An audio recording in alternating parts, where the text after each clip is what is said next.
కాంగ్రెస్ పార్టీని కించపరిచేలా మాట్లాడితే సహించేదే లేదని పటాన్చెరు ఎమ్మెల్యే గూడెం మహిపాల్ రెడ్డిపై కాంగ్రెస్ నేతలు హెచ్చరించారు. పార్టీ నచ్చకపోతే ఏ పార్టీ నుంచి వచ్చారో ఆ పార్టీలోకి వెళ్లవచ్చునని నియోజకవర్గం కాంగ్రెస్ నేతలు మండిపడ్డారు. కాంగ్రెస్ పార్టీపై మహిపాల్ రెడ్డి చేసిన అనుచిత వ్యాఖ్యలను తీవ్రంగా ఖండించారు. బ్లాక్ కాంగ్రెస్ అధ్యక్షుడు శ్రీకాంత్ రెడ్డి, చంద్రారెడ్డి మాట్లాడుతూ గూడెం మహిపాల్ రెడ్డి వైఖరిని తప్పుపట్టారు. గుమ్మిడిదల మండలం ప్రజలు ఎమ్మెల్యే మహిపాల్ రెడ్డి వద్దకు వెళ్తే సపోర్ట్ చేయకుండా దుర్భాషలాడటం మంచిది కాదన్నారు. నాయకులు అన్ని పార్టీ నాయకులు కూడా వెళ్ళడం జరిగింది.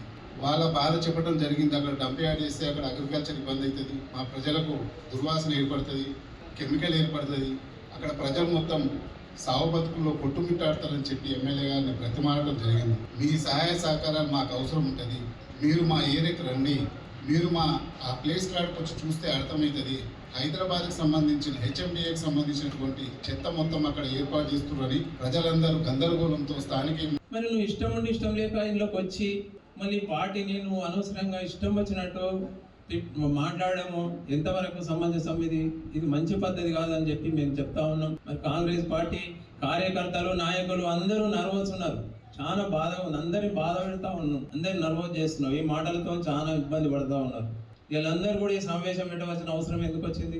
నువ్వు కొంచెం ఆలోచన చేసి మాట్లాడాలి. మాట్లాడేటప్పుడు ఎందుకు తిట్టవలసి వచ్చిందని చెప్పి నేను అడుగుతా ఉన్నా.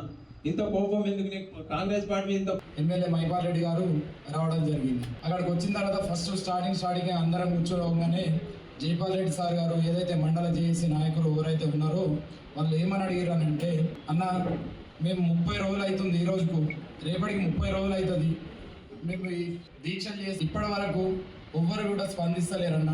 మా పంట భూములు ఉన్నాయి, పంట భూములు నష్టపోతాము, మేము వ్యవసాయం ఆధారపడి ఉన్నాము, మా బతుకులు మేము బ్రతకలేమన్నా. ఈ విషయంగా మీరు సహకారం తీసుకొని సీఎం దాకా తీసుకొని ఖచ్చితంగా